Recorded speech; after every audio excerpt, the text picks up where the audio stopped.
Let's talk about,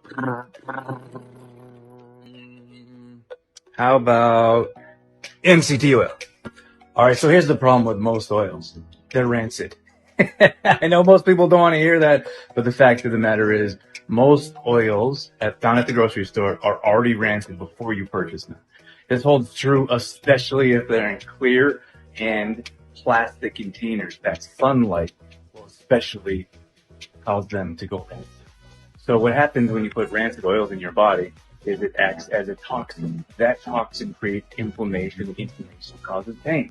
So one of the things that we like to recommend is MCT C8 oil. Now you want that C8 oil to be pure C8 because many times when you can look at many grocery stores, Amazon, you can look at Costco, they basically chop it up and they'll give you C8 and C10, or often they'll do C10, C12.